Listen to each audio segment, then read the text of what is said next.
जब एक महिला का पति इत्तफाकन उसकी मौत हो जाती है, उसके बाद फिर वो एक नया प्लान बनाती है, क्योंकि उसके पास दुकान थी परचून की। और उस दुकान को चलाने के बाद वो सोचने लगती है कि कोई ऐसा हो जो उसका सहारा बन जाए, क्योंकि अभी उसके कोई बच्चे नहीं थे।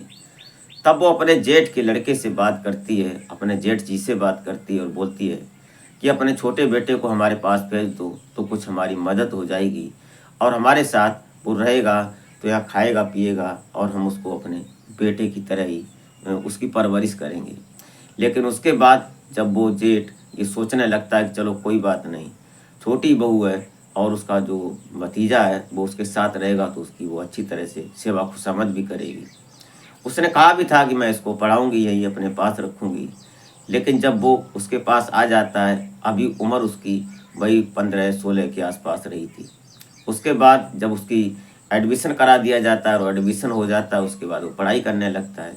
लेकिन तभी एक दिन वो जो लड़का होता है, लड़के को जब वो चाची नहलवा रही होती है तो कहीं ना कहीं उसके साथ कुछ ऐसा हो जाता है कि वो फिर एक बहुत बड़ी कहानी बनकर रह जाता है। उस लड़के के जो शरीर को जब वो छूती है और फिर जब उसको कुछ ऐसा महसूस होता है कि उसे उसकी ज़रूरत है, फिर वो चाची जो थी वो अपने उस भतीजे के साथ इंटीमेट होती है। और फिर एक बार नहीं, उसने अपनी सहेली के साथ भी उसके साथ शारीरिक संबंध बनवाए, और फिर उसकी ये कहानी ऐसी बन जाती है कि जिस लोगों ने सुना था, जब पुलिस केस हुआ उसके बाद फिर सभी दंग रह जाते हैं। क्या हुआ था इस कहानी में वो जानेंगे इस वीडियो के माध्यम से, तो आप इस कहानी में अंत तक जरूर बने रहिएगा और घटना को बारी बारी समझने की कोशिश करेंगे। और आशा करते हैं कि आप अपनी फैमिली, अपने परिजनों के साथ बेहद खुश होंगे, मस्त होंगे। तो वीडियो में आगे बढ़ने से पहले आपसे बस वही एक छोटी सी रिक्वेस्ट कि हमारे चैनल पर अगर आप अभी नए आए हैं तो प्लीज़ चैनल को सब्सक्राइब जरूर कर लें। इससे हमारा हौसला बढ़ता है और हमारी मदद भी होती है। और वीडियो जरा सी भी अच्छी लगी तो एक लाइक ज़रूर कर दिया करें, और कमेंट में ये ज़रूर लिख दिया करें कि आप हमारी वीडियो कहाँ से देख रहे हैं, तो हम आपको स्पेशल थैंक्स बोल सकें। तो हमारे इस यूट्यूब मंच पर आपका बहुत बहुत स्वागत है। मैं आभार व्यक्त करता हूँ, आपको नमन करता हूँ आपके प्यार और सपोर्ट को। तो नमस्कार, आदाब, शास्त्रीय काल। मैं अजय कोहली। आज की जो सच्ची घटना मैं आपको सुनाने जा रहा हूँ, घटना उत्तर प्रदेश का एक जिला पड़ता है और राजधानी लखनऊ, और लखनऊ से सटे मलिहाबाद के रहने वाले रघुवीर। और रघुवीर जो थे, इनकी पत्नी जिसका नाम संजना होता है। संजना की उम्र वही लगभग 25 साल के आसपास रही होगी। अब जो रघुवीर थे, अभी दो ही लोग थे, और रघुवीर का एक भाई होता है, और भाई जो था वो दूसरी जगह रह रहा था। और जो रघुवीर था ये भट्टे पर काम किया करता था, ईंट भट्टे पर काम करता था। उससे उसकी कमाई भी सही हो रही थी, उसका परिवार जो दो मियाँ बीवी का परिवार था वो सही से चल रहा था। तभी अचानक एक दिन ऐसा होता है इत्तेफाकन कि उसका जो भट्टे से ईंट निकाल रहा था, तो पता नहीं कैसे भी करके उसका पैर फिसल जाता है। और जैसे पैर फिसलता है तो वो ईंटों पर जब गिरता है तो उसके सिर में जो थी चोट लग जाती है। और जब चोट लगी तो फिर वहाँ के जो लोग थे उसके साथ जो काम कर रहे थे, वो आनन फानन में उसको हॉस्पिटल ले जाते हैं। लेकिन वहाँ ले जाने के बाद जब उसकी स्थिति को देखा जाता है, चेकअप किया जाता है, तो उसके सिर में अंदर की तरफ चोट लगी थी। ताकि जो और सभी लोग थे वो भी डर जाते हैं ये रिपोर्ट को देखकर। उसकी पत्नी को इन्फॉर्म किया जाता है, संजना दौड़ी भागी वो भी पहुंचती है। उसके बाद फिर जो सभी लोग थे वो चुप रह जाते हैं, सोचने लगते हैं कि अब क्या होगा। उस समय और एक दिन और इलाज चलता है। उसके बाद जो डॉक्टर होते हैं वो सिर हिला देते हैं और बोल देते हैं कि मैं बचा नहीं पाया। इतना सुनते ही संजना के पैरों तले जमीन खिसक जाती है, उसका रो रो कर बुरा हाल हो जाता है। अब वो कर भी क्या सकती थी, कुदरत के करिश्मे के आगे वो अब रोती है, बिलखती है। लेकिन जो उसका भाई होता है अवनीश, वो भी आ जाता है, और आकर फिर उसके शव को लाया जाता है, उसको अंत्येष्टि की जाती है। समय धीरे धीरे आगे बढ़ने लगता है। अवनीश भी अभी फिलहाल अपनी बहू जो थी उसको साथ में लेकर चला जाता है अपने घर। उसके बाद जो उस पर जिस पर भट्टे पर वो काम कर रहा था, वहाँ की जो मालिक था, उस मालिक ने उसकी जो पत्नी थी संजना, उसको मोटा पैसा दिया था उसकी एवज में, क्योंकि वो उस पर दया दिखाई उसने और अच्छा काम किया उसने। मालिक ने उसको जो पैसा मिला, जो उसकी मजदूरी का पैसा था वो भी मिला। कुछ लोगों ने उसकी मदद की, क्योंकि अभी वो नई विधवा हुई थी।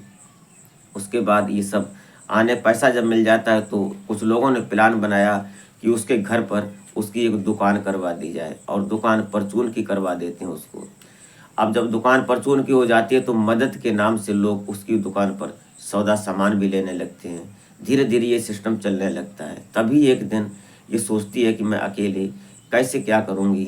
तो उसने अपने जेठ अवनीश से फ़ोन किया और उससे बोलती है कि भैया, अगर तुम्हारा छोटा बेटा रोहित आ जाए हमारे पास तो सही रहेगा, क्योंकि हमारी मदद भी हो जाएगी और उसकी यहाँ स्कूलिंग भी करवाते रहेंगे, पढ़ता भी रहेगा, और हम दो लोग हो जाएंगे तो घर में अच्छा भी लगेगा। अकेले घर खाने को दौड़ता है। अवनीश ने भी उसकी मजबूरी को समझा, उसके दिल के दर्द को समझा। उसने रोहित को उसके पास भेज दिया। अब जब रोहित था वो अपनी चाची के पास आ जाता है, और यहाँ आने के बाद वो सुबह स्कूल जाता, उसका एडमिशन हो चुका था, और दोपहर में जब स्कूल से आता उसके बाद दुकान पर रहता। अब दोनों लोग दुकान पर रहते, अपने हंसते खेलते, चाची और भतीजे। चाची की उम्र अभी 25 साल की थी, और जो भतीजा था उसकी उम्र लगभग 16 साल की थी। हंसते खेलते आपस में धीरे धीरे ये सब में अपने चल रहा था। तभी एक दिन जो मास्टर होते हैं, मास्टर बोलते हैं, उसके जो टीचर थे अब रोहित के, वो बोलते हैं कि यार तुम कैसे बच्चे हो, तुम्हारे गर्दन पर इतना मैल जमा हुआ है और तुम कपड़े भी सही से नहीं पहन के आते हो, कहाँ रहते हो, तुम्हारी मम्मी तुमको देखभाल नहीं करती है। तो वो बोलता है कि मैं मम्मी के पास नहीं रहता हूँ, मैं अपनी चाची के पास रहता हूँ। तो उसने कहा कि अपनी चाची से बोल दो आज जब जाना तो उससे बोलना कि मुझे नहलवाओ, और वो तुम्हें रगड़ कर नहलाएगी, जो तुम्हारी गर्दन काली है ये साफ हो जाए, कपड़े भी धुलवा लिया करो सही से। ये बात कहीं ना कहीं उसको बैठ जाती है। वो घर आता है, अपनी चाची को बोलता है कि चाची मुझे नभाओ तुम, मेरे शरीर में मैल ज़्यादा है, मेरे टीचर ने मुझे डांट फटकार लगाई है। ये सुनकर जो उसकी चाची होती है संजना बोलती है कि तुम बड़े हो गए हो, तुम अपने आप नहा लिया करो। उसने कहा नहीं, मैं तुम मुझे नभाओ, नहीं तो मेरे टीचर मुझे मारेंगे। ये सुनकर कहीं ना कहीं संजना उसको नहलाती है फिर, और नहलाते वक्त उसके जो प्राइवेट अंग पर हाथ लगता है तो कहीं ना कहीं उसके अंदर उत्तेजना बन जाती है। अब जब उत्तेजना बन जाती है तो कहीं ना कहीं संजना के अंदर भी करंट सा लग जाता है। इत्तेफाकन ये सब हुआ था। आज संजना और वो रोहित दोनों सुबह जब नहला रही थी उसके बाद बोलती है कि आज तुम स्कूल नहीं जाओगे। उसने कहा क्यों नहीं जाएंगे। उसने कहा आज घर पर काम है कुछ और तुम स्कूल मत जाना, आज तुमको कुछ अलग सिखाएंगे, अलग दिखाएंगे। इतना सुनते ही जो रोहित था वो भी रुक जाता है। उसको ये महसूस तो हुआ था लेकिन वो कुछ कहा नहीं, क्योंकि वो चाची थी उसकी। फिर ये जब लगभग स्कूल का टाइम ख़त्म हो जाता है 6 7 8 बजे के बाद, वो खाना पीना होता है। खाना पीना होने के बाद आज वो दुकान पर भी नहीं जाती है। फिर वो अंदर ले जाती है कमरे में, और फिर उसके साथ वो गंदी हरकतें करने लगती है। अभी नया लड़का था और उसके साथ जब वो गंदी हरकतें करती है तो कहीं ना कहीं रोहित भी अपने आप को नहीं रोक पाता है, और रोक नहीं पाता है। फिर वो चाची और भतीजा दोनों इंटीमेट हो जाते हैं। आज कहीं ना कहीं जो संजना थी उसको शायद सालों के बाद वो सुख मिला था, और वो इस सुख के लिए तड़प रही थी। ये सब हो जाने के बाद संतुष्ट हो जाती है वो। एक बार फिर आज सारे दिन यही खेल चला। उसके बाद वो आए दिन प्रतिदिन शाम होती और बस ये काम शुरू हो जाता। अब वो पति पत्नी के रूप में दोनों रहने लगते हैं। जो रोहित होता है उसको भी ज़्यादा आनंद आने लगता है। वो पढ़ाई की तरफ बिल्कुल ध्यान नहीं देता। अब वो सिर्फ अपनी चाची की तरफ देखता, उसके शरीर को देखता, उसके बदन को देखता, उसके शरीर के अंगों को देखता। वो कहीं ना कहीं उसके दिमाग में सिर्फ अब एक ही रील चल रही थी। तभी एक दिन संजना की जो पड़ोसन होती है दिव्या, वो पूछती है कि तुम आजकल बहुत खुश रहती हो, तुम्हारे चेहरे पर निखार भी आ रहा है, क्या राज है, कुछ राज तो बताओ, ऐसा क्या खाने लगी हो। तो ऐसी हंसी ठिठोली कर रही थी, तभी संजना बोल देती है कि मेरा राज कुछ नहीं है, जो हमारे खुशी का जो राज है, जो हमारे चेहरे पर निखार है, वो राज सिर्फ हमारा भतीजा है रोहित। उसने कहा ऐसा क्या। उसने बोला कि हाँ, वो मुझे संतुष्ट करता है और हमारा उसके साथ शारीरिक संबंध भी है। इतना सुनते ही दिव्या बोलती है, वो भी ललचा जाती है, और वो उसकी जब लार टपकने लगती है बोलती है कि ऐसा करो, मैं भी एक बार ये स्वाद लेना चाहूँगी। तो उसने कहा कोई नहीं, आ जाना शाम को। तो रात जैसे ही 9 बजते 9:30 बजते ही दिव्या भी आ जाती है धीरे से। और आने के बाद आज दोनों दिव्या और संजना उसकी चाची और चाची की सहेली रोहित के साथ इंटीमेट होते हैं और बारी बारी दोनों उसकी हालत ख़राब कर देती हैं। कहीं ना कहीं रोहित आज बहुत खुश होता है। वो सोचने लगता है कि ऐसा अगर चलता रहे ज़िंदगी में तो कितना आनंद आएगा। तभी ये जो दिव्या होती है, दिव्या कुछ फ्रॉड थी, चालाक थी, उसने एक वीडियो बना ली उसके साथ में और उससे संजना से भी बोला कि तुम भी मेरे साथ जब ये करेगा तो वीडियो बनाना। और रोहित को ये बता दिया कि देखो वीडियो बनाएंगे और फिर हम लोग देखा करेंगे तीनों लोग, बहुत अच्छा लगेगा। तो रोहित तो अभी बच्चा था, उसको पता ही नहीं था कि ये सब क्या प्लान है, क्या सिस्टम है। तभी इनकी वीडियो बन जाती है। उसके बाद अब रोहित का ये आए दिन का काम हो जाता है। तभी एक दिन संजना जो थी वो प्लान करती है कि मैं रोहित से शादी करूंगी और मैं इसके ही साथ रहूंगी। वो उसके पति को उसके पिता को बताती है। जो अवनीश जब ये बात को सुनता है तो अवनीश कहीं ना कहीं रोहित से पूछता है कि ये बता तेरा कुछ गड़बड़ तो नहीं है। तो जो रोहित होता है वो डर जाता है, बोलता है कि पापा मेरे साथ गलती हो गई, चाची हमारे साथ गंदा काम करवाती हैं। इतना सुनते ही अवनीश सीधा उस संजना के पास आते हैं, रोहित के पास आते हैं और रोहित को अलग बुलाकर पूछते हैं कि क्या बात हुई, सारी सारी बात बता। तो उसने बताया कि मेरी जब से हम आए हैं तब से चाची हमारे साथ गंदा काम करती हैं हमारे साथ। और उनकी सहेली हैं जो वो पड़ोस में रहती हैं आंटी, वो भी हमारे साथ गलत काम करती हैं। दोनों लोग मिलकर करते हैं। इन्होंने एक वीडियो भी बनाई है। अब हमसे ये बोल रही कि हमसे शादी करो, अभी हम पढ़ेंगे, हम शादी कैसे कर लेंगे अभी।